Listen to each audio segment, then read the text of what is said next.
Hello everyone, welcome back to our Java beginner guide series. आज की इस video में हम डिस्कस करेंगे कि static and final keywords Java में क्या क्या होते हैं। उसके साथ हम स्टैटिक मेंबर्स क्या होते हैं, स्टैटिक ब्लॉक क्या होता है, static inner class, final member, final class and singleton classes क्या होते हैं, इस बारे में भी डिस्कस करेंगे। स्टैटिक एंड फाइनल ये दोनों कीवर्ड जावा में बहुत इंपॉर्टेंट कॉन्सेप्ट है। स्पेशली इंटरव्यू और रियल वर्ल्ड एप्लीकेशन में इसका सबसे ज्यादा क्या होता है, यूज होता है। तो इसी के साथ जो रिलेटेड टॉपिक है इसकी, स्टैटिक मेंबर क्या होता है, स्टैटिक ब्लॉक हम कैसे एग्जीक्यूट करते हैं, स्टैटिक इनर क्लासेस क्या होती है, फाइनल वेरिएबल, फाइनल मेथड और फाइनल क्लास क्या होती है, और हम फाइनली समझेंगे कि सिंगलटन डिजाइन पैटर्न को हम कैसे इम्प्लीमेंट करते हैं। ठीक है, स्टैटिक मेंबर। तो नॉर्मली इसका मतलब क्या है, नॉर्मली जब हम इंस्टेंस वेरिएबल क्रिएट करते हैं तो हर ऑब्जेक्ट के पास उसकी एक सेपरेट कॉपी होती है। लेकिन अगर वेरिएबल को मैंने स्टैटिक बना दिया तो उसकी कॉपी सिर्फ क्लास लेवल पर होती है, जो सारे ऑब्जेक्ट को क्या होगी, शेयर होगी। सपोज करो मेरे पास एक क्लास है ऐप नेम की, ठीक है, उसमें मैंने एक वेरिएबल इनिशियलाइज कर दिया, int a is equals to 2। तो ये मेरा है एक इंस्टेंस वेरिएबल, और जब भी मेरे इस क्लास का ऑब्जेक्ट क्रिएट होगा तो उस ऑब्जेक्ट के लिए मेरे पास इस वेरिएबल की क्या होगी, अलग अलग कॉपी क्रिएट होगी। अगर मैं 3 ऑब्जेक्ट क्रिएट कर रही हूँ इस क्लास के, तो तीनों ऑब्जेक्ट के लिए मेरे इस इंस्टेंस वेरिएबल के लिए अलग अलग कॉपी क्रिएट होगी according to the object. But अगर हम क्लास के अंदर स्टैटिक कीवर्ड यूज कर लेते हैं तो हमारा जो ये वेरिएबल है ये एक बार ही पूरी क्लास के अंदर क्या होगा, शेयर होगा। अगर मेरे इस क्लास का ऑब्जेक्ट 3 बार बन रहा है, अगर मैं इस क्लास का ऑब्जेक्ट 3 बार क्रिएट करूँ तो यही मेरा काउंट वेरिएबल क्या होगा, यूज होगा। हम न्यू कॉपीज की क्रिएट नहीं करेंगे, तो यहाँ पे जो काउंट इंक्रीमेंट की वैल्यू होगी वो ही हमारी नेक्स्ट ऑब्जेक्ट के लिए क्या होगी, यूज होगी। सपोज करो मैं यहाँ पे 3 ऑब्जेक्ट क्रिएट करती हूँ, C1, C2 एंड C3। ये 3 ऑब्जेक्ट मैंने क्रिएट किए इस क्लास के। तो जब C1 वाला जो मेरा ऑब्जेक्ट है वो कॉल होगा तो इस कंस्ट्रक्टर को कॉल करेगा, तो यहाँ से मेरा काउंट क्या होगा, इंक्रीमेंट हो गया 1। अब जो मेरा C2 ऑब्जेक्ट कॉल होगा तो ये भी क्या करेगा, डिफॉल्ट कंस्ट्रक्टर को कॉल करेगा, तो ये भी मेरे काउंट को क्या करेगा, इंक्रीमेंट करेगा। तो यहाँ पे ऑलरेडी मेरा काउंट क्या हो चुका है, 1। ये int count is equals to 0 लेके नहीं चलेगा, जो वैल्यू उसकी अपडेट हो चुकी है वो उस वैल्यू के अकॉर्डिंग उसको क्या कर देगा, अपडेट कर देगा। तो इसकी वैल्यू यहाँ से 1 होके 2 हो जाएगी, और जैसे ही मैं C3 ऑब्जेक्ट को कॉल लगाऊंगी तो यहाँ मेरी वैल्यू क्या हो जाएगी, 3 हो जाएगी। ठीक है, तो इसीलिए जब स्टैटिक कीवर्ड के आगे क्या लगा दे, हम वेरिएबल के आगे स्टैटिक कीवर्ड का यूज कर लेते हैं तो उसकी सिर्फ एक कॉपी क्लास लेवल पर होती है, जो सारे ऑब्जेक्ट को हमने क्या कर दी है, शेयर कर दिया। तो इसकी सिर्फ एक कॉपी क्रिएट होगी जो इन सारे ऑब्जेक्ट को क्या हो जाएगी, शेयर हो जाएगी। ठीक है, तो अगर हम सेपरेट कॉपी, जैसे मैंने यहाँ पे 3 वो बनाया ऑब्जेक्ट काउंट के, तो यहाँ पे काउंट की क्या नहीं होगी, सेपरेट कॉपी क्रिएट नहीं होगी। सेम काउंट वेरिएबल क्या होगा, हर ऑब्जेक्ट के अकॉर्डिंग इंक्रीमेंट होगा, और हमारे को फाइनल वैल्यू जो भी काउंट इंक्रीमेंट होके आएगी वो हमें आउटपुट पे मिल जाएगी। इसलिए हमें स्टैटिक का सिंपल मीनिंग क्या याद रखना है, क्लास के साथ एसोसिएशन होता है, ऑब्जेक्ट के साथ नहीं। तो हम अब इसके लिए कुछ की पॉइंट्स पढ़ते हैं कि इसमें क्या क्या की पॉइंट्स होने चाहिए। Belong to the class level, one shared copy, not one per object. मतलब क्या है, ये हमारी सिर्फ क्लास लेवल पे बिलोंग करती है, इसमें सिर्फ एक शेयर्ड कॉपी बनती है, पर ऑब्जेक्ट के लिए नहीं बनती। हमने एक शेयर्ड कॉपी बना ली और वही सारे ऑब्जेक्ट के लिए क्या होगी, यूज होगी। ठीक है, वन कॉपी एग्जिस्ट पर class shared by every object, यही मैंने बोला, एक कॉपी एग्जिस्ट करेगी और वही सारे ऑब्जेक्ट को क्या होगी, शेयर होगी। कैन बी अ वेरिएबल और अ मेथड स्टैटिक फील्ड, या तो जो हमारा वेरिएबल है वो स्टैटिक हो, या जो मेरा मेथड है वो स्टैटिक हो। नेक्स्ट हम कैसे इसको एक्सेस कर सकते हैं, class name dot member, no object required. सबसे मेन बात, जब भी हम स्टैटिक कीवर्ड का यूज करके कोई भी मेंबर या कोई भी क्लास को एक्सेस करते हैं तो उसके लिए हमें कोई ऑब्जेक्ट क्रिएट नहीं करना पड़ता है। स्टैटिक को हम क्या कर नहीं करते, ऑब्जेक्ट क्रिएट नहीं करते। हम डायरेक्टली यहाँ पे अगर मुझे इस काउंट को क्या करना है, यूज करना है, तो मैं सिंपली यहाँ पे क्लास का जो मेरा नेम है काउंटर, और जो मेरे स्टैटिक वेरिएबल का नेम हो गया, मेरे स्टैटिक ब्लॉक का नेम हो गया, और जो मेरी स्टैटिक क्लास का नेम होगा उसका यूज मैं कर लूंगी काउंट लगा के। तो यहाँ से मेरा यही वाला वेरिएबल क्या हो जाएगा, फेच हो जाएगा, ठीक है। Loaded into the memory once when the class is loaded, इसका मतलब क्या है, जब ये पूरी की पूरी क्लास मेरी मेन मेमोरी के अंदर लोड होगी तभी ये एक बार पूरा का पूरा जो स्टैटिक मेंबर है वो भी क्या हो जाएगा, लोड हो जाएगा। नेक्स्ट पे चलते हैं। नेक्स्ट है हमारा स्टैटिक मेंबर। स्टैटिक मेंबर क्या होते हैं और उसके साथ साथ स्टैटिक मेथड्स क्या होते हैं और उसके साथ कुछ रिस्ट्रिक्शंस होती है, वो क्या होती है। अब बात करते हैं स्टैटिक मेथड की। स्टैटिक मेथड को हम डायरेक्टली क्लास के नियम के थ्रू क्या करते हैं, कॉल करते हैं। सपोज यहाँ पे मेरे पास एक स्टैटिक मेथड क्रिएट है, ये मेरा मेथड है जिसके आगे मैंने स्टैटिक कीवर्ड का यूज किया है, जो कि मेरे क्या कर रहा है, स्क्वायर को रिटर्न कर रहा है, ठीक है। किसी नंबर का स्क्वायर करके मुझे आउटपुट रिटर्न कर रहा है। और यहाँ पे मैंने इसको कॉल किया हुआ है मैथ डॉट यूटिल, मेरी क्लास का नेम है, और मेरी स्टैटिक मेथड का नेम है स्क्वायर, जिसको मैंने बिना ऑब्जेक्ट क्रिएट किए स्टैटिक मेथड का यहाँ पे डायरेक्टली उसको कॉल करके यहाँ पे पैरामीटर पास किया है कि मुझे 5 का स्क्वायर क्या कर दो, रिटर्न कर दो। तो यहाँ पे हमें ऑब्जेक्ट क्रिएट करने की नीड नहीं है। लेकिन स्टैटिक की एक इंपॉर्टेंट लिमिटेशन क्या है, static method directly non static instance variable या मेथड्स को एक्सेस नहीं कर सकता। सपोज यहाँ पे जो मेरा इंस्टेंस वेरिएबल है ये नॉन स्टैटिक है। नॉन स्टैटिक क्यों, यहाँ पे मैंने स्टैटिक कीवर्ड का यूज नहीं कर रखा। अगर मैं इसको स्टैटिक ब्लॉक के अंदर यहाँ पे यूज करना चाहूंगी तो ये मुझे क्या दे देगा, एरर दे देगा। क्यों, क्योंकि जो फैक्टर फील्ड है, ये वाली जो फील्ड है ये क्या है, ऑब्जेक्ट स्पेसिफिक है। क्यों, जब तक इस क्लास का ऑब्जेक्ट क्रिएट नहीं होगा तब तक मैं इस फील्ड को यूज नहीं कर सकती, तो ये ऑब्जेक्ट एसोसिएटेड है, ठीक है। तो ऑब्जेक्ट स्पेसिफिक है, बट स्पेसिफिक स्टैटिक मेथड के पास अपना कोई स्पेसिफिक ऑब्जेक्ट रेफरेंस नहीं होता। हम स्टैटिक मेथड के अंदर क्या नहीं करते, ऑब्जेक्ट को क्रिएट नहीं करते, तो इसलिए ये क्या नहीं होता, ऑब्जेक्ट रेफरेंस इसके पास नहीं होता। और सेकंड लिमिटेशन क्या है, स्टैटिक कीवर्ड के अंदर अगर ऑब्जेक्ट रेफरेंस नहीं होता तो उसी कारण हम उसमें दिस कीवर्ड और सुपर कीवर्ड का भी यूज नहीं कर सकते। तो अब एक इंटरव्यू क्वेश्चन आता है इस टॉपिक के रिगार्डिंग कि स्टैटिक मेथड क्लास लेवल पे होता है, इसलिए उसको ऑब्जेक्ट स्पेसिफिक डेटा एक्सेस करने के लिए ऑब्जेक्ट रेफरेंस चाहिए होता है। इसका मतलब क्या है, जो ये मेरा स्टैटिक मेथड ये है तो क्लास लेवल पे ही, ठीक है। तो इसीलिए उसको ऑब्जेक्ट स्पेसिफिक डेटा, मतलब ये वाला जो डेटा है ये ऑब्जेक्ट स्पेसिफिक है, तो ऑब्जेक्ट स्पेसिफिक डेटा एक्सेस करने के लिए ऑब्जेक्ट का रेफरेंस भी तो चाहिए होगा। ऑब्जेक्ट का रेफरेंस मतलब क्या होता है, जैसे मैं मैथ डॉट यूटिल क्लास क्रिएट करती हूँ तो यहाँ पे मैं रेफरेंस क्रिएट करती हूँ और इज इक्वल्स टू में न्यू कीवर्ड का यूज करके मैं ऑब्जेक्ट क्रिएट करती हूँ, तो ये वाला जो रेफरेंस है ये इसको चाहिए होगा। अब हम इसके कुछ डेफिनेशंस और इसके रिस्ट्रिक्शंस पढ़ते हैं कि क्या क्या थी। Call by callable directly on the class, no object needed, हम क्या कर सकते हैं, उसको डायरेक्टली क्लास के नेम से कॉल कर सकते हैं, उसके ऑब्जेक्ट बनाने की हमको क्या नहीं होती, नीड नहीं होती। Can not access non static instance field और मेथड डायरेक्टली, स्टैटिक ब्लॉक के अंदर हम नॉन स्टैटिक फील्ड्स को या नॉन स्टैटिक मेथड को डायरेक्टली एक्सेस नहीं कर सकते। इसमें हम दिस कीवर्ड सुपर कीवर्ड का भी यूज नहीं कर सकते क्योंकि अब ये ऑब्जेक्ट का यूज नहीं करती है। Instance method can call static one but not implicitly the reverse. Instance method तब कॉल होगा अगर मेरा instance method already static है, तो मैं static block के अंदर उस instance method को क्या कर सकती हूँ, कॉल कर सकती हूँ, तभी वो मेरा एग्जीक्यूट होगा।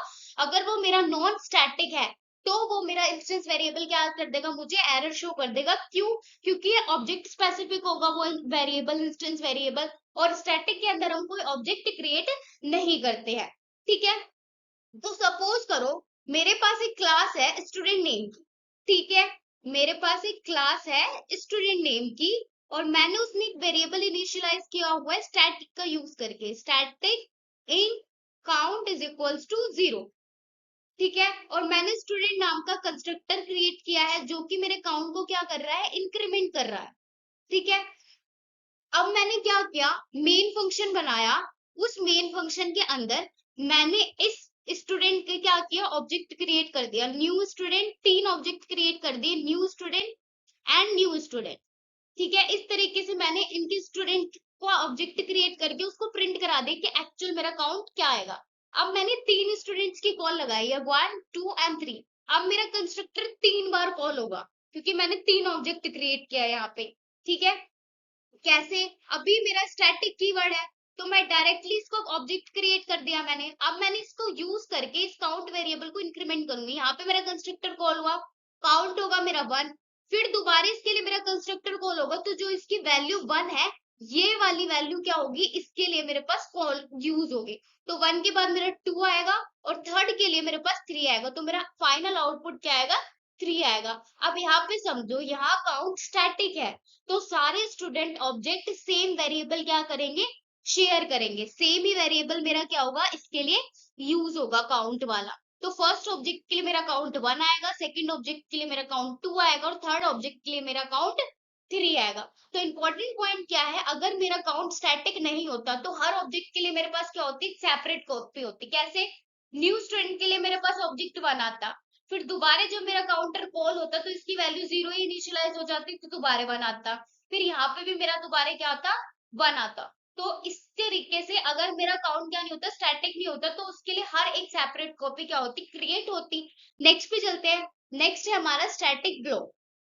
अब स्टैटिक ब्लॉक क्या होता है, हमने स्टैटिक मेंबर पढ़े, तो उसी से थोड़ा मिलता जुलता होता है हमारा स्टैटिक ब्लॉक। अब स्टैटिक ब्लॉक का यूज हम जनरली स्टैटिक डेटा को इनिशियलाइज करने के लिए करते हैं। जो भी मेरा स्टैटिक इंस्टेंस वेरिएबल होता है क्लास के अंदर, अगर मुझे उसको वेरिएबल को इनिशियलाइज करना है, तो मैं किसका यूज करती हूँ, स्टैटिक ब्लॉक का यूज करती हूँ। तो इसको कोडिंग क्वेश्चन के आज समझते हैं। सपोज करो यहाँ पे मैंने स्टैटिक इंस्टेंस वेरिएबल क्रिएट किया हुआ है वर्जन नेम का। अब यहाँ पे मैंने एक स्टैटिक ब्लॉक क्रिएट किया है, जहां पे मैं वर्जन को इनिशियलाइज कर रही हूँ, किसका वर्जन 10 है, और मैं प्रिंट करा रही हूँ क्लास लोडेड। तो स्टैटिक ब्लॉक क्लास लोड होने के टाइम पे क्या होता है, एग्जीक्यूट होता है। जब मेरी क्लास लोड होगी तभी मेरा स्टैटिक ब्लॉक क्या हो जाएगा, एग्जीक्यूट हो जाएगा। सबसे इंपॉर्टेंट पॉइंट क्या है, स्टैटिक ब्लॉक सिर्फ हमारा एक बार ही एग्जीक्यूट होता है। ठीक है, जो ये पूरा का पूरा ब्लॉक है मेरा, सिर्फ क्या होगा, एक बार ही एग्जीक्यूट होगा। चाहे हम क्लास की कितने भी ऑब्जेक्ट क्रिएट करें, स्टैटिक ब्लॉक रिपीटेडली एग्जीक्यूट नहीं होगा। तो ये कॉम्प्लेक्स स्टैटिक इनिशियलाइजेशन के लिए काफी यूजफुल होता है। तो अब यहाँ पे पढ़ते हैं, run once when the class load. जब भी हमारी क्लास लोड होगी उसी टाइम पे हमारा स्टैटिक ब्लॉक एग्जीक्यूट होगा, और सिर्फ एक ही बार हमारा स्टैटिक ब्लॉक क्या होगा, एग्जीक्यूट होगा। Perfect for a complex static initialization. Complex static initialization के लिए काफी क्या होता है, यूजफुल होता है। Execute exactly once at a class loading time. Class loading के टाइम पे एक बार ही एग्जीक्यूट होगा। Run before main and any constructor. Main method से पहले और कंस्ट्रक्टर से पहले क्या होता है, मेरा ये रन होता है। Multiple static block run top to bottom in order. Top to bottom मतलब क्या होता है, यहाँ पे जो भी मेरा ये है स्टैटिक ब्लॉक है, वो टॉप टू बॉटम हिरारिकी पे क्या होगा, एग्जीक्यूट होगा। ठीक है, तो यहाँ पे समझो, सबसे पहले मेरी क्लास होगी एग्जीक्यूट, फिर स्टैटिक वर्जन होंगे, फिर उससे रिगार्डिंग जो हमारा कंस्ट्रक्टर होगा वो एग्जीक्यूट होगा। तो इस तरीके से मेरा टॉप टू बॉटम अप्रोच में क्या होता है, स्टैटिक ब्लॉक एग्जीक्यूट होता है। Ideal when a static field needs more than one line to setup. Ideal मतलब अगर एक से ज्यादा मेरी स्टैटिक फील्ड है, तो मेरा स्टैटिक ब्लॉक एक से ज्यादा बार क्या होगा, रन होगा। सपोज करो यहाँ पे मेरी एक और स्टैटिक फील्ड है, तो उसके लिए मेरे को एक और स्टैटिक ब्लॉक बनाना पड़ता, तो मेरा स्टैटिक ब्लॉक एक और बार क्या होता, एग्जीक्यूट होता। तो अगर मेरी एक ही फील्ड है, तो उसके लिए मेरे पास स्टैटिक ब्लॉक सिर्फ एक बार ही क्या होगा, एग्जीक्यूट होगा। नेक्स्ट पे चलते हैं, स्टैटिक ब्लॉक का एग्जीक्यूशन ऑर्डर समझते हैं कि हमारा एक्चुअल में स्टैटिक ब्लॉक है वो कैसे एग्जीक्यूट होता है। और ये सबसे ज्यादा इंपॉर्टेंट इंटरव्यू क्वेश्चन है, ये इंटरव्यू में पूछा जाता है। ठीक है, अब static block versus instance block versus constructor in the order Java run them. कैसे हमारा जो ये ऑर्डर है वो कैसे एग्जीक्यूट होता है। ठीक है, सपोज करो यहाँ पे मेरी क्लास है डेमो नेम की। अब मैंने यहाँ पे स्टैटिक कीवर्ड यूज किया है कि ये मेरे प्रिंट स्टैटिक 1, सेकंड में इंस्टेंस ब्लॉक, थर्ड में स्टैटिक 2, एंड लास्ट मेरे डेमो का मैंने कंस्ट्रक्टर क्रिएट किया है, प्रिंट करो मेरा कंस्ट्रक्टर। अब मैंने यहाँ पे दो क्या क्रिएट किए हुए हैं, दो ऑब्जेक्ट क्रिएट किए हुए हैं। तो मेरा आउटपुट क्या आएगा, फर्स्ट ऑब्जेक्ट के रिगार्डिंग मेरा आउटपुट आ गया static 1, static 2 and instance block. Second constructor, instance block and constructor. इस तरीके से मेरा पूरा का पूरा क्या आया, आउटपुट आया है। तो हम इस आउटपुट को समझते हैं कि कैसे आ रहा है। सबसे पहले क्या होती है, हमारी क्लास लोड होती है, ठीक है, इसलिए स्टैटिक ब्लॉक हमारा क्या होगा, एग्जीक्यूट होगा। सबसे पहले क्लास लोडिंग के टाइम भी हमारा स्टैटिक ब्लॉक क्या होता है, रन होता है। अब जो स्टैटिक ब्लॉक है वो टॉप टू बॉटम फैशन में क्या होता है, हमारा एग्जीक्यूट होता है।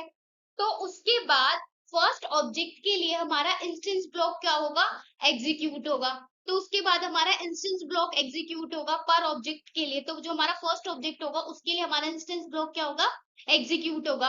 कंस्ट्रक्टर की बॉडी से पहले एग्जीक्यूट होगा हमारा इंस्टेंस ब्लॉक, ठीक है। अब नेक्स्ट हमारा क्या एग्जीक्यूट होगा, कंस्ट्रक्टर एग्जीक्यूट होगा। जितने भी हमने ऑब्जेक्ट क्रिएट किए हैं उन सब ऑब्जेक्ट के लिए हमारे पास क्या होगा, कंस्ट्रक्टर एग्जीक्यूट होगा, ठीक है।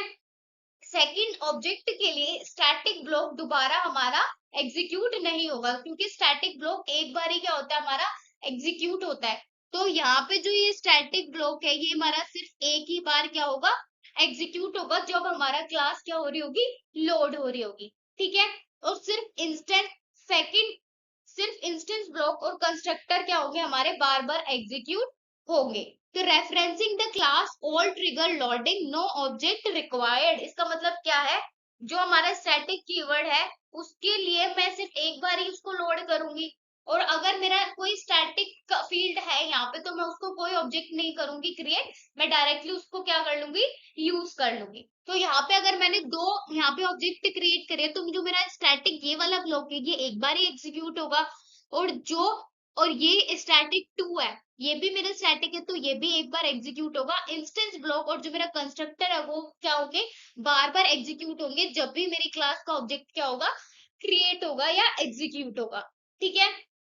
अब यहाँ पे सब नेक्स्ट पे चलते हैं। नेक्स्ट है हमारी static inner class.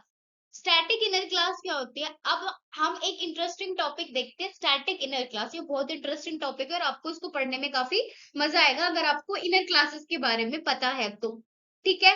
Inner classes को ऑलरेडी मैं अपनी पिछली वीडियो में डिस्कस करा चुकी हूँ, उसका लिंक मैं आपको डिस्क्रिप्शन बॉक्स में दे दूंगी अगर आपको उसके बारे में पढ़ना है तो, ठीक है। एक्चुअली टेक्निकली इस स्टैटिक नेस्टेड क्लास कहना मोर एक्यूरेट होगा, ठीक है। इसको स्टैटिक नेस्टेड क्लास कहना मोर एक्यूरेट होगा। क्यों, इसका बिगेस्ट एडवांटेज क्या है कि ये हमें आउटर क्लास के ऑब्जेक्ट क्रिएट करने की क्या नहीं पड़ती, यहाँ पे नीड नहीं पड़ती। यहाँ पे मेरे पास दो क्लासेस है, एक आउटर क्लास है, एक इनर क्लास है। अगर मुझे स्टैटिक क्लास के फील्ड्स हो या मेंबर्स हो या मेथड को एक्सेस करना है तो मुझे आउटर क्लास के ऑब्जेक्ट को क्रिएट नहीं करना पड़ेगा। जनरली जब हम मेंबर इनर क्लास का यूज करते थे तो जो हमारी इनर क्लास थी वो हमारे आउटर क्लास के ऑब्जेक्ट पे क्या थी, डिपेंडेंट थी। क्यों, जब तक हमारी आउटर क्लास का ऑब्जेक्ट क्रिएट नहीं होता तब तक हम इनर क्लासेस का ऑब्जेक्ट क्रिएट नहीं कर सकते, ठीक है। बट यहाँ पे हम क्या करेंगे, हमें आउटर क्लास के ऑब्जेक्ट को क्रिएट करने की नीड ही नहीं है, हम डायरेक्टली क्या कर सकते हैं, इनर क्लास को यूज कर सकते हैं। तो यहाँ पे हम डायरेक्टली क्या देखेंगे कि हमको नो आउटर ऑब्जेक्ट नीडेड। तो हमने क्या किया, सिर्फ यहाँ पे आउटर क्लास का जो भी नेम था आउटर क्लास का उसको यूज किया है। Dot inner object is equals to new outer dot inner. तो यहाँ पे मैंने डायरेक्टली हमारी इनर क्लास का ऑब्जेक्ट क्या कर लिया है, यहाँ पे क्रिएट कर लिया है, ठीक है। अब यहाँ पे आउटर का ऑब्जेक्ट क्रिएट नहीं किया गया है, static nested class directly outer class के स्टैटिक मेंबर को क्या कर सकते हैं, यहाँ पे एक्सेस कर सकते हैं। इसका मतलब क्या है, अगर मेरी इस आउटर क्लास के अंदर कुछ इंस्टेंस वेरिएबल या कुछ फील्ड्स यहाँ पे वो होती, अगर हम यहाँ पे कुछ फील्ड्स प्रोवाइड कर रहे होते तो ये जो क्लास है ये डायरेक्टली उसको एक्सेस कर रही होती, ठीक है। बट उसके लिए मेरे पास वो फील्ड्स क्या होनी चाहिए थी, स्टैटिक होनी चाहिए थी, तो वो उसका यूज कर सकती थी, ठीक है। अब हम इसके कुछ डेफिनेशंस पढ़ते हैं। Can be initiated without creating an object, हम इसको डायरेक्टली क्या कर सकते हैं, ऑब्जेक्ट क्रिएट कर सकते हैं without creating the outer class object. Can access only static member of the outer class directly, अगर मेरे स्टैटिक मेंबर प्रेजेंट होते हैं आउटर क्लास में तो हम उसको डायरेक्टली क्या कर सकते हैं, एक्सेस कर सकते हैं। No tied to an specific outer instance, इसका मतलब क्या है, ये आउटर क्लास के ऑब्जेक्ट पे डिपेंडेंट नहीं है। हैंडी फॉर हेल्पर बिल्डर और यूटिलिटी स्टाइल क्लासेस, अगर मुझे कोई हेल्पर फंक्शन क्रिएट करना होता है तो मैं उसके लिए क्या कर सकती हूँ, यूज कर सकती हूँ, जो हमारे आउटर के ऑब्जेक्ट पे क्या ना हो, डिपेंड ना करे। नेक्स्ट पे चलते हैं। स्टैटिक नेस्टेड और इनर क्लासेस के बीच में डिफरेंस क्या होता है। यहाँ पे काफी स्टूडेंट्स क्या होते हैं, कंफ्यूज होते हैं। क्योंकि ये काफी थोड़ा मिलता जुलता होता है। तो अब हम इसको समझेंगे कि इनके बीच में क्या क्या डिफरेंस है। सबसे पहले हम स्टैटिक नेस्टेड क्लास को समझते हैं। इसमें हमको क्या नहीं होती, आउटर क्लास के इंस्टेंस की नीड नहीं होती। इसमें हम स्टैटिक, जहां पे भी हमारा स्टैटिक कीवर्ड आता है वहां हम आउटर क्लास का ऑब्जेक्ट क्या नहीं करते, क्रिएट करते ही नहीं है। और ये सिर्फ हमारे आउटर क्लास के जो भी स्टैटिक मेथड्स होंगे, स्टैटिक मेंबर्स होंगे, उन्हीं को ही क्या कर सकता है, डायरेक्टली एक्सेस कर सकता है। Behave like a regular top level class, just name space. हम इसको डायरेक्टली क्या कर सकते हैं, ये क्लास के लेवल पे होती है तो हम डायरेक्टली इसको क्या कर सकते हैं, नेम जो भी हमारी क्लास का नेम होगा उससे डायरेक्टली हम उसको यूज कर सकते हैं। ठीक है, इसके लिए हम कोई ऑब्जेक्ट क्रिएट नहीं करते। ठीक है, सिंपल ट्रिक क्या याद रखनी है हमें स्टैटिक के लिए, outer object not required. Non static inner class के लिए आउटर ऑब्जेक्ट हमारा क्या होता है, रिक्वायर्ड होता है। ठीक है, good for helper, builder and utility type. अगर मुझे कोई हेल्पर फंक्शन बनाना है जो हमारे आउटर क्लास के ऑब्जेक्ट पे क्या ना हो, डिपेंडेंट ना हो, वो सिर्फ मेरे कोड में कुछ चीज को कैलकुलेट करने के लिए हेल्प कर रहे हो, कोई ऐसी ऐप के को बनाने के लिए हेल्प कर रहे हो, कुछ प्रोडक्ट्स को कैलकुलेट करने के लिए हेल्प करो, तो उसके लिए हम स्टैटिक नेस्टेड क्लास या स्टैटिक इनर क्लास का क्या करते हैं, यूज करते हैं। ठीक है, बिहेव लाइक अ टॉप लेवल क्लास मैं बता चुकी हूँ, ये हमारे क्लास के लेवल पे होता है और हम इसको डायरेक्टली जो भी मेरे स्टैटिक क्लास का नेम होता है उसको डायरेक्टली हम क्या कर सकते हैं, यूज कर सकते हैं without creating the object of an static class. हम इसको यूज कैसे करते हैं, ये मेरी आउटर क्लास है, ये मेरी स्टैटिक क्लास और ये मेरा है रेफरेंस वेरिएबल, और यहाँ पे मैंने इसका ऑब्जेक्ट क्या कर दिया, यहाँ पे क्रिएट कर दिया। नेक्स्ट हम चलते हैं static inner class. Inner class क्या होती है, require a live outer class instance. जब भी हम इनर क्लास का यूज करते हैं तो हमें आउटर क्लास के ऑब्जेक्ट की क्या पड़ती है, रिक्वायरमेंट पड़ती है। ठीक है, can rich every member of the outer static और नॉट। इनर क्लास के अंदर जो भी हमारे आउटर के अंदर मेंबर प्रेजेंट होंगे, चाहे वो स्टैटिक हो चाहे नॉन स्टैटिक हो, हम उसको क्या कर सकते हैं, एक्सेस कर सकते हैं। Hold a hidden reference back to its outer object. इसमें हम आउटर ऑब्जेक्ट का रेफरेंस क्या करते हैं, यूज करते हैं इनर क्लास का ऑब्जेक्ट क्रिएट करते time. Good when the nested type is conceptually part of one outer object. जब भी हमें आउटर ऑब्जेक्ट का क्या करना हो, एक पार्ट यूज करना हो, तब हम उसको क्या कर सकते हैं, यूज कर सकते हैं। और जब हमारा आउटर ऑब्जेक्ट डायरेक्टली किस पे डिपेंडेंट हो, इनर क्लास पे डिपेंडेंट हो। ठीक है, तो यहाँ पे मैंने क्या किया है, आउटर इनर, और यहाँ पे मैंने आउटर का रेफरेंस करके इसको क्या किया है, इसका ऑब्जेक्ट क्रिएट किया है। नेक्स्ट हमारा फाइनल वेरिएबल। अब फाइनल वेरिएबल का मतलब क्या होता है, अगर मैं किसी वेरिएबल के आगे फाइनल कीवर्ड का यूज कर लेती हूँ तो उसका मतलब है मैंने उस वेरिएबल को जो भी इनिशियलाइजेशन है या जो भी डेटा मैंने उसको इनिशियलाइज किया है वो मैंने क्या कर दिया, उसको फिक्स कर दिया। अब मैं उसको चेंज नहीं कर सकती। ठीक है, तो सपोज करो must be assign exactly once, हम इसको सिर्फ एक बार ही असाइन करते हैं एट अ डिक्लेरेशन, या तो हम कंस्ट्रक्टर के अंदर डिफाइन करते हैं। ठीक है, a final primitive value is fixed for a good. अगर अगर हमें किसी की वैल्यू, फॉर एग्जांपल पाई की वैल्यू होती है, पाई की वैल्यू हमेशा 3.114 होगी समथिंग, तो ये वैल्यू क्या है, मेरी फाइनल है, हम इसको चेंज नहीं कर सकते। तो इसी तरीके से अगर हम किसी वेरिएबल को फाइनल कर देते हैं तो वो वैल्यू मेरी क्या नहीं होगी, चेंज नहीं होगी, वो वैल्यू मेरी फिक्स हो जाएगी। A final reference can not be reassigned but the object it point to the can mutate. जो फाइनल का रेफरेंस होता है हम उसको दोबारा रीअसाइन नहीं कर सकते, बट ऑब्जेक्ट के टाइम पे हम उसको क्या कर सकते हैं, चेंज कर सकते हैं। Reassigning a final variable is a compile time error, not a runtime one. जब भी हम फाइनल वेरिएबल को दोबारा रीअसाइन करते हैं तो हमें कंपाइल टाइम पे क्या हो जाएगा, एरर शो हो जाएगा, क्योंकि हम फाइनल वेरिएबल को एग्जैक्टली वन बार ही क्या कर सकते हैं, असाइन कर सकते हैं, और उसको हम बार बार चेंज नहीं कर सकते, ना ही इनिशियलाइज कर सकते हैं, ना ही रीअसाइन कर सकते हैं। तो इस कोड के हेल्प से समझते हैं। ठीक है, तो यहाँ पे मैंने फाइनल वेरिएबल, मेरी मैक्स वैल्यू 100 ही होगी। अब मैंने स्ट्रिंग बिल्डर का यहाँ पे क्या क्रिएट किया है, ऑब्जेक्ट क्रिएट किया है, और मैंने यहाँ पे स्ट्रिंग पास की है हाय, और उससे पहले मैंने यहाँ पे फाइनल कीवर्ड का यूज किया है। अब फाइनल कीवर्ड का जब मैंने यूज कर लिया है तो मैं इस स्ट्रिंग के अंदर क्या कर सकती हूँ, चेंज कर सकती हूँ, ऑब्जेक्ट मेरा म्यूटेट हो जाएगा। कैसे, अगर मैं इसके अंदर अपेंड करूं तो यहाँ पे मेरा हाई डॉट अपेंड आ जाएगा। ठीक है, बट अगर मैं रेफरेंस का इटसेल्फ अगर फाइनल है तो वो हमको क्या दे देगा, एरर शो कर देगा। तो यहाँ पे अगर मैं इस वैल्यू को दोबारा इनिशियलाइज करूंगी या रीअसाइन करूंगी तो मेरे पास क्या आ जाएगा, यहाँ पे एरर हो जाएगा, एरर आ जाएगा, क्योंकि ये वैल्यू क्या हो चुकी है, मेरी फिक्स हो चुकी है। ठीक है, बट यहाँ पे हमारे पास क्या होते हैं, जो हमारी स्ट्रिंग बिल्डर होती है वो म्यूटेबल होती है। तो यहाँ पे हमने क्या किया है, ऑब्जेक्ट को म्यूटेट किया है, क्योंकि मैंने स्ट्रिंग बिल्डर का ऑब्जेक्ट बनाया है। बट अगर मैं रेफरेंस को ही इटसेल्फ कर देती हूँ चेंज, तो मेरा क्या आएगा, एरर आएगा। यहाँ पे मेरा रेफरेंस यूज हो रहा है, यहाँ पे मेरा ऑब्जेक्ट म्यूटेट हो रहा है। ऑब्जेक्ट के रिगार्डिंग अगर मैं वैल्यू को क्या करती हूँ, दोबारा म्यूटेट कर सकती हूँ। तो यहाँ पे मैंने अपेंड किया है, तो मेरे पास हाई और एक्सक्लेमेटरी साइन क्या आ जाएगा, आउटपुट पे आ जाएगा। नेक्स्ट पे चलते हैं। नेक्स्ट है हमारा final method and final class.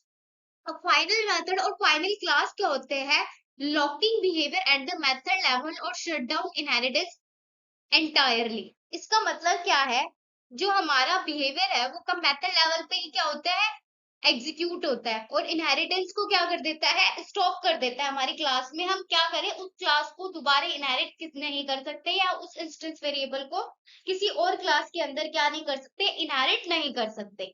ठीक है, final method inherited by a सब classes but can not be overridden. जो मेरा फाइनल मेथड है वो ओवरलोड हो सकता है, ओवररिडन नहीं हो सकता। इसका मतलब ये है, इनहेरिटेड बाय अ सब classes but it can not be overridden. Override नहीं हो सकता, बट उसको सब क्लासेस के थ्रू क्या कर सकते हैं, इनहेरिट कर सकते हैं। अब फाइनल क्लास क्या होती है, कैन नॉट बी एक्सटेंडेड और सब क्लास एट ऑल। जो मेरी फाइनल क्लास है, ना तो वो एक्सटेंड होगी और ना ही वो किसी सब क्लास के अंदर यूज होगी। नेक्स्ट क्या है, used where behaviour must stay consistent across every column. हमें फाइनल मेथड, फाइनल क्लास को यूज तब करना चाहिए जब हमें पता हो कि जो उसका बिहेवियर है वो ओवरऑल हर ऑब्जेक्ट के कॉलिंग पे, या मैं अगर कभी भी वो कोड एग्जीक्यूट करूंगी तो वो मेरा बिहेवियर कंसिस्टेंट रहने वाला है, चेंज नहीं रहने वाला। ठीक है, ये जो पैकेज है ये किसके अंदर आता है, ये फाइनल कीवर्ड कौन से पैकेज के अंदर आता है, Java dot lang dot string the real classic word final class. इस पैकेज के अंदर मेरी फाइनल कीवर्ड क्या होती है, स्टोर होता है।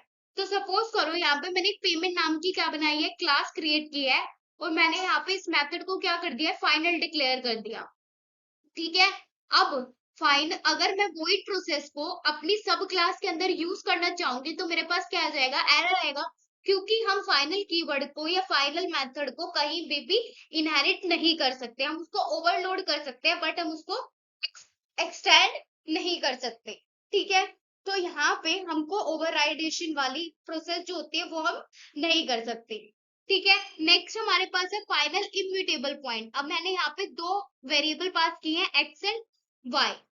तो अगर मैं इसको यहाँ पे पॉइंट 3D नाम की क्लास बना के म्यूटेबल पॉइंट पे एक्सटेंड करना चाहती हूँ तो भी मेरे पास क्या आ जाएगा, एरर आएगा, क्योंकि हम फाइनल क्लास को ओवरराइड भी नहीं कर सकते, एक्सटेंड भी नहीं कर सकते चाइल्ड क्लास के अंदर। तो फाइनल कीवर्ड का मतलब क्या होता है, अगर मैंने किसी वेरिएबल के आगे या किसी मेथड के आगे या किसी क्लास के आगे फाइनल कीवर्ड का यूज कर लिया, तो ना तो मैं उसको एक्सटेंड कर सकती हूँ, ना तो मैं उसको ओवरराइड कर सकती हूँ। हाँ, हमारा फाइनल मेथड जो है वो ओवरलोड हो सकता है सेम क्लास के अंदर। ठीक है, और उसके कुछ लिमिटेशंस होती है। अगर मैं ऑब्जेक्ट के टाइम पे बात करूं तो हम उसको क्या कर सकते हैं, चेंज कर सकते हैं, अदरवाइज हमारा फाइनल कीवर्ड क्या होता है, अनचेंजेबल होता है। नेक्स्ट क्या होता है, हमारे पास दो चीजें होती है, blank final and effectively final. ये इंटरव्यू पॉइंट ऑफ व्यू से बहुत इंपॉर्टेंट है ये दोनों टर्म। अब हम समझेंगे कि ब्लैंक फाइनल और इफेक्टिवली फाइनल का मतलब क्या होता है। अब ब्लैंक फाइनल का मतलब है फाइनल वेरिएबल डिक्लेयर किया है बट इमीडिएटली वैल्यू हमने असाइन नहीं करी। तो यहाँ पे ब्लैंक फाइनल का मतलब क्या है, यहाँ पे मैंने सिर्फ इस वैल्यू को क्या कर दिया है, डिक्लेयर कर दिया कि कोई वैल्यू असाइन नहीं करी कि मेरी आईडी की वैल्यू क्या है। तो हम कंस्ट्रक्टर के अंदर इस वैल्यू को क्या कर रहे हैं, इनिशियलाइज कर रहे हैं। तो ये मेरा है क्या है, ये है मेरा ब्लैंक फाइनल का एग्जांपल। यहाँ पे वैल्यू एग्जैक्टली एक ही बार क्या होगी, असाइन होगी। नेक्स्ट पे हमने क्या किया है, यहाँ पे मैंने वेरिएबल तो यूज किया है बट इसको डायरेक्टली क्या कर दिया है, इनिशियलाइज कर दिया। तो ये मेरा क्या है, इफेक्टिवली फाइनल है। ठीक है, अगर हम इसको दोबारा असाइन नहीं करते तो जावा इसे इफेक्टिवली फाइनल की तरह क्या करता है, ट्रीट करता है।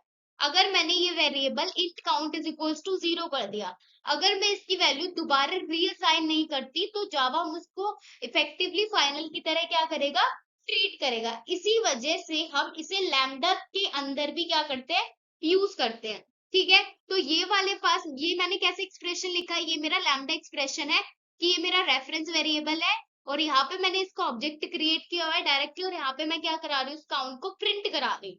ठीक है, तो ये होता है हमारा ब्लैंक फाइनल और ये होता है हमारा effectively final.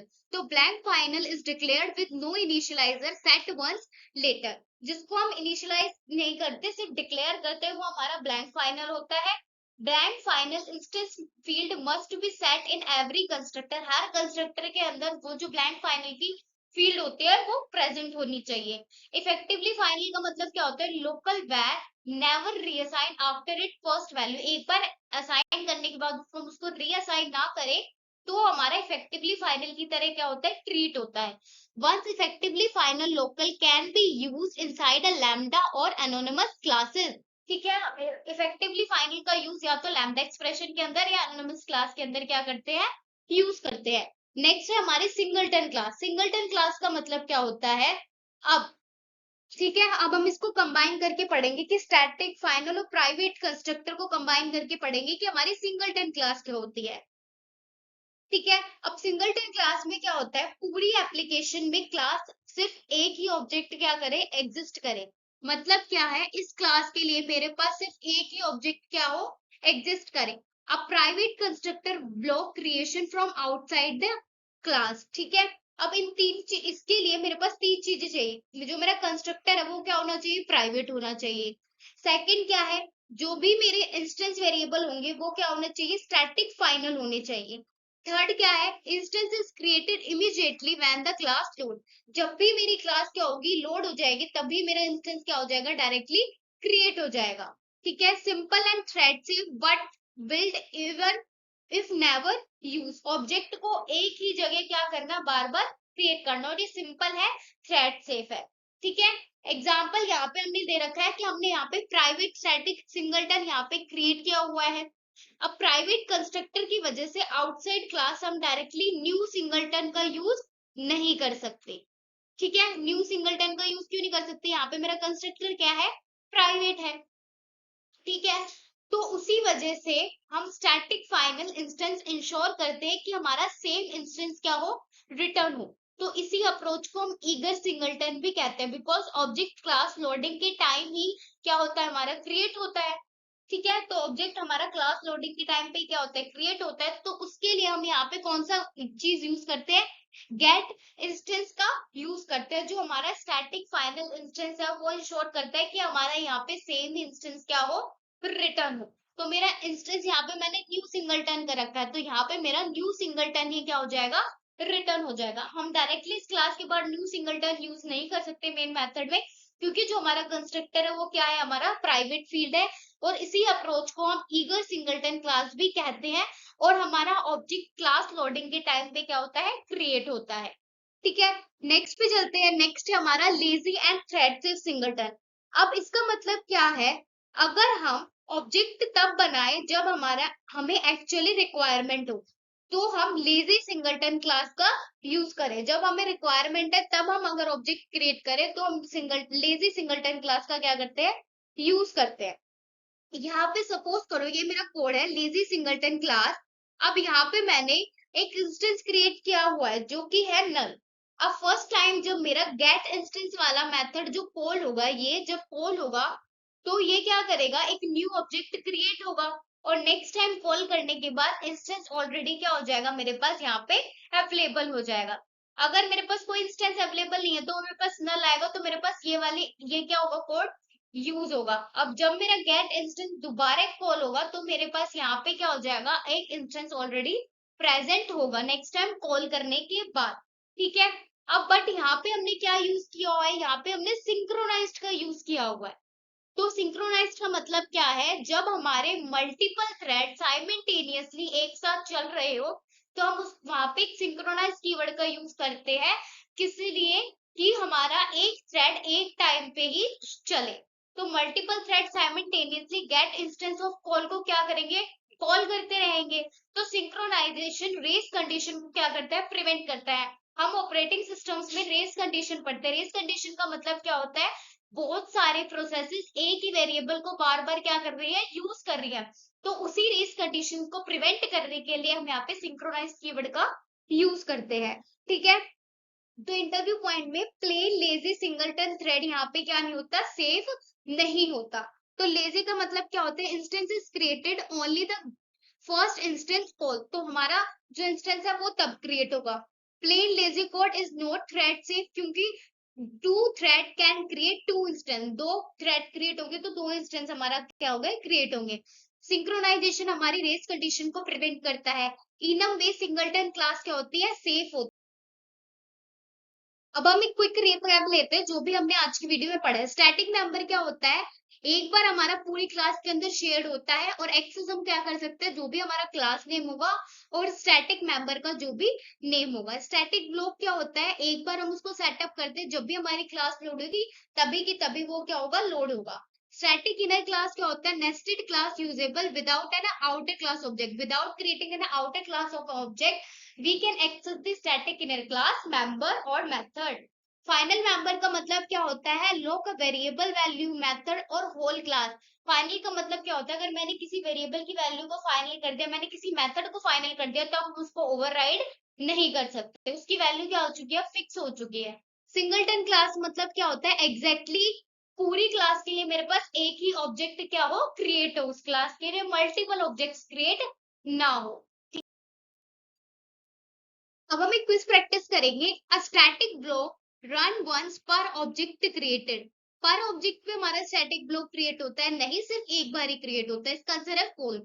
Can a static inner class access the outer class instance field directly, no, उसके लिए हमें क्या नहीं होता, स्टैटिक नेस्टेड क्लास को आउटर क्लास की स्पेसिफिक ऑब्जेक्ट का रेफरेंस नहीं मिलता है, इसलिए वो आउटर क्लास के इंस्टेंस फील्ड को डायरेक्टली एक्सेस नहीं कर सकता। तो इसका आंसर भी क्या है मेरा, फॉल्स है। What are the three things can be applied to, ठीक है, what are the three things can final be applied to। सबसे पहले हमारे पास होता है वेरिएबल, फिर होता है हमारे पास मेथड, एंड सेकंड होती है हमारे पास क्लास। अब फाइनल वेरिएबल रीअसाइन नहीं हो सकता, फाइनल वेरिएबल ओवरराइड नहीं हो सकता, फाइनल क्लास एक्सटेंड नहीं हो सकती।